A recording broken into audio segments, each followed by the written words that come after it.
Bismillahirrahmanirrahim. Today we are going to start our lesson about cost benefit analysis. In our previous lessons we were talking about social benefits and social costs. Alright? Many of the projects they are having positive or negative externalities with them. Okay? So cost benefit analysis means when government is going to decide about the mega project, whether to start it or reject it, approve it or reject it, it has to conduct cost benefit analysis of that project. What it has to do? Cost benefit analysis. A private businessman, if he is going to start his new business, what will he do? He will consider the private cost of that business, how much cost he has to put in, and how much private gain he will be receiving from that business. He is considering only the private benefit of that business and private cost. He has nothing to do with the external benefits and external cost of the same business. But whenever government is going to decide to have a motorway in this area, or to have a university, or to have a better hospital, well-equipped hospital for the people of this area. So what happens? The government is not only considering the private cost and private benefit of that project. It has to consider the total social benefit, which is inclusive of private benefit and external benefit, and the total social cost of the same project, which is again the sum of the private cost of that project and the external cost of that project. So CBA basically it is a technique.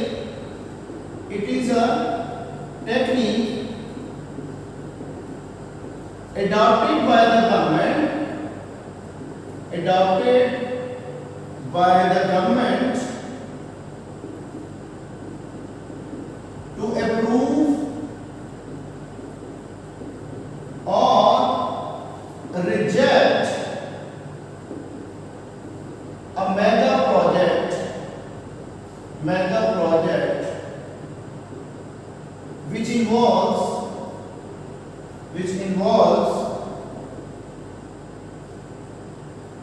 total social benefit and total social cost. It is a method, it is a technique, it is a framework in which government is going to have a decision making process, either to start or not to start the same project, which is going to have different types of costs associated with it. Government has to put in millions and billions of rupees to have a project. Like if government is going to construct a motorway, if government is going to construct another project like to have a university in the area. So what government has to do, or any electricity plant, any dam government is going to decide. So government will be conducting this cost benefit analysis. It is not only considering the private cost and private benefit, but it is taking into account all types of costs and benefits which are in the form of private cost, external cost, private benefit and external benefit. Therefore, if and only if total social benefits are higher than total social cost, government will start the project because it is more beneficial to the society.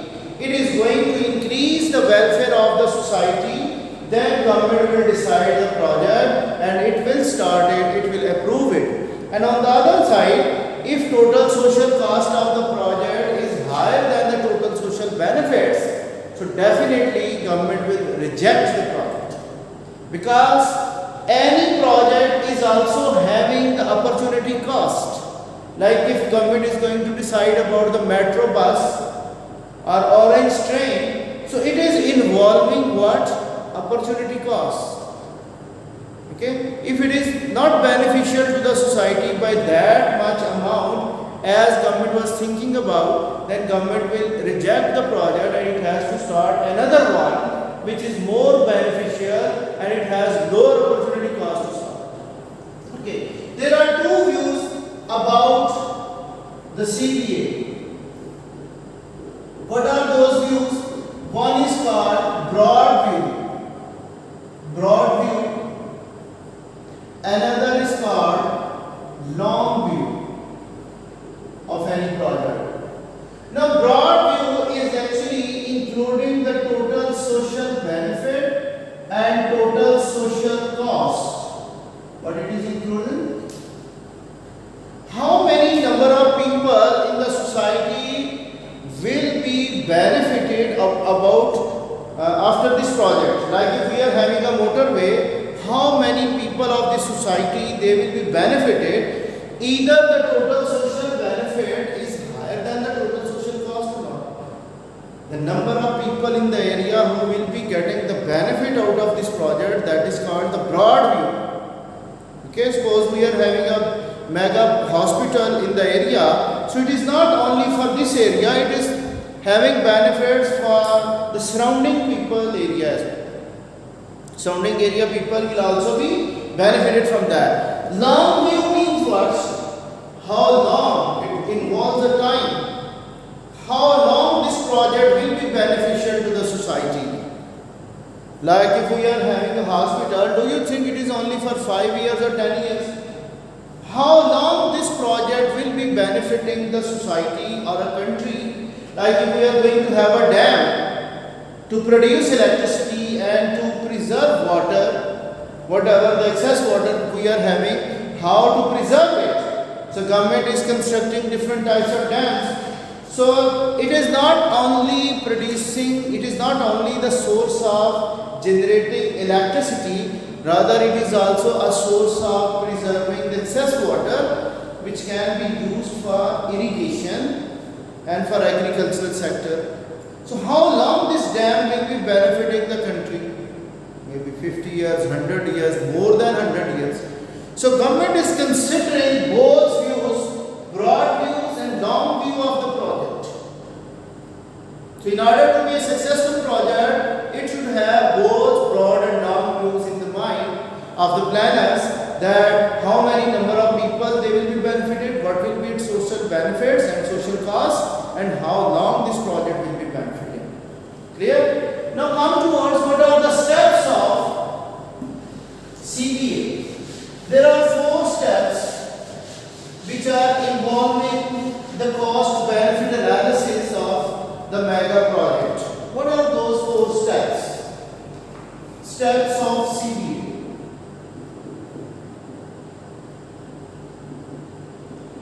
First step, that is about identification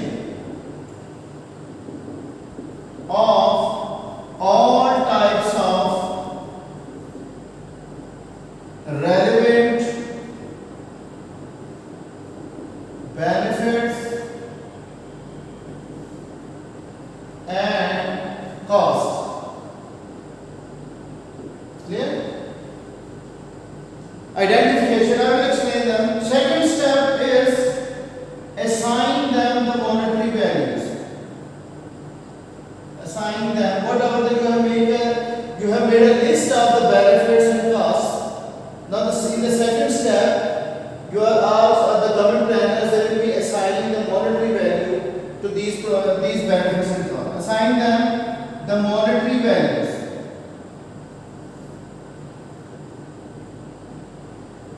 To all benefits and costs.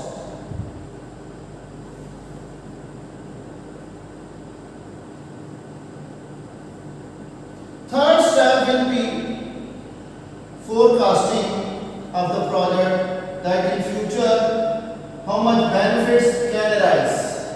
And in the fourth step, we will have the decision making, which I explained to you earlier. If total social benefits are higher than the total social cost, government will decide to start the project. Clear? Now identification of benefits and costs. Like in the first step, what you are going to write, that is identification.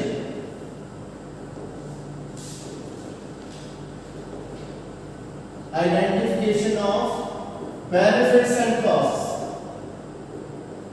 Benefits and costs. Alright? So what will be the cost involved, that is the private cost of this project?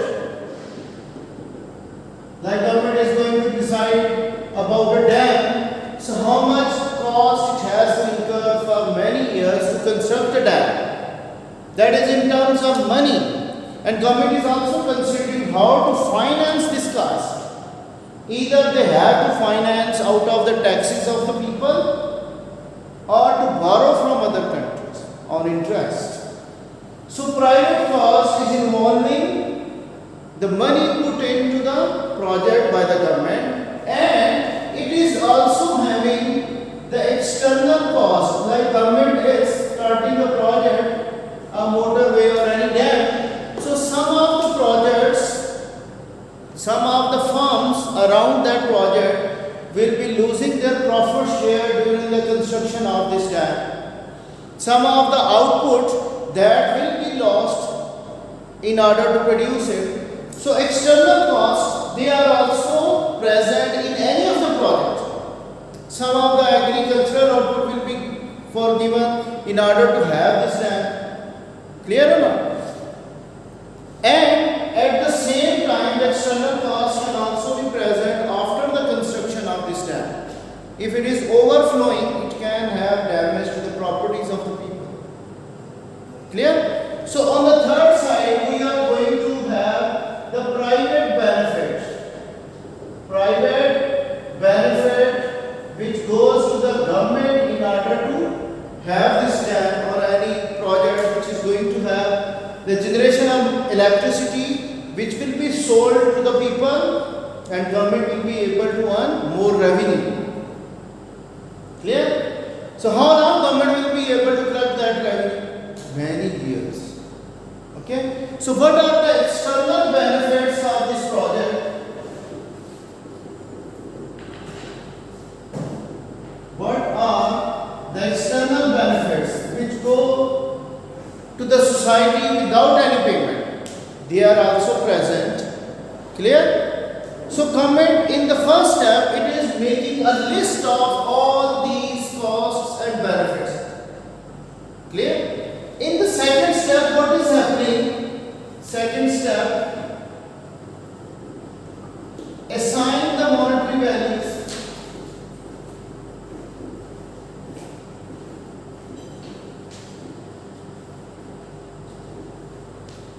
Like private costs and private benefits can be assigned in terms of money directly. We can measure them in terms of money.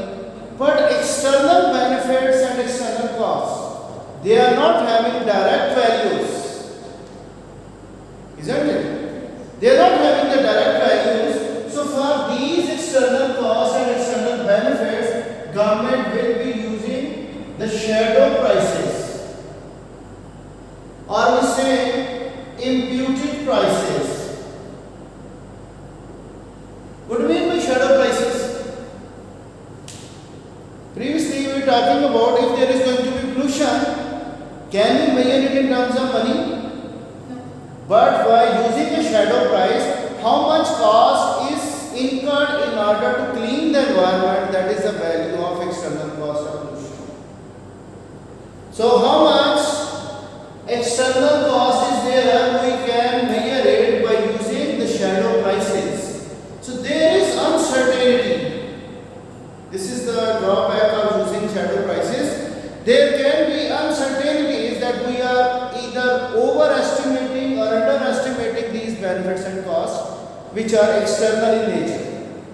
Because directly we do not have any method to assign them a value. Different types of statistic techniques are used by the statisticians in order to measure these values of external costs and external benefits. Clear? So assigning the monetary values, that is involving direct benefit and direct cost, and the shadow pricing or the imputed prices which can be measured by using another technique, by which we can measure the external cost value and external benefit value. So shadow prices are there. There can be the uncertainties to measure these shadow prices and imputed prices. Now come towards the forecasting. What is the forecasting? What is forecasting? To predict about future. Okay, if we are having this dam in future, how will it be benefiting us? Okay, or we are having a motorway in future, we can extend its length as well. We can have better commutation, saving time for the people. More people can be commuting from that motorway, and government can have further extension of these projects. So, forecasting step is only related to the project itself. We cannot relate to the other projects which are going to have benefits for private firms. Okay, so this is the forecasting. If we are doing, this should be related to the same project which is in study. So fourth step will be what? What is the fourth step? That is the decision making. What is decision making? If all these benefits, both are called total social cost and these are called what? Total social benefits. Clear? So if total social benefits are higher than total social cost, government will start this project. Okay? So one thing, like if government wants to have this project and government is delaying it, so after 10 years, government has to spend more money to have the same motorway, to have a same dam, so its cost will be rising. So government uses a discounting factor method to see how much money it has to spend after 10 years. So at present rate of interest, government needs to spend less amount of money. Like after 10 years, if government has to spend 10 billion rupees to start the same project, how much money is now required to start it? So government will discount that 10 billion rupees at the present rate of interest, and then we can find the net present value of that money. Clear? So CBA is actually talking about the decision making process about the mega projects. If total social benefit is higher than the total social cost, then government will be starting the project. So what can be different types of you can say disadvantages of using the CBA? Sometimes government can make errors in measuring the shadow prices. Uncertainties are arising. Sometimes government is having political incentives, like they want to start a project in order to win the upcoming election. Although it is having lower total social benefit than the total social cost, but government is still starting the project. Clear? Uncertainties, and sometimes after the completion of the project, it is proved that it is not having that much benefits which were previously analyzed before to start the project. The estimations may go wrong, or due to inflation, the cost of raw material of the project can be changing. Okay, and one very important cost, what is that? The opportunity cost. If government is starting it, how much other projects it has to sacrifice? Clear? So we can evaluate as well the CBA, that CBA is not always giving us the right and desired results if there are certain errors in conducting the CBA. If it is error free and forecasting is also very accurate, then definitely this project will be helping us to improve our living standard, because it will increase the social benefit of the society. It will also increase the national capital, or we can see the social capital of the society will be rising, because more society members will be benefited, and this will be also called the national assets which government is going to have, the mega projects. Clear? So this is about the CBA. We started it from its definition, we explained all types of the steps involved in the CPA, and then we had also evaluated it. Clear? It is your task to do it again at home, that it will make you more practice about CPA.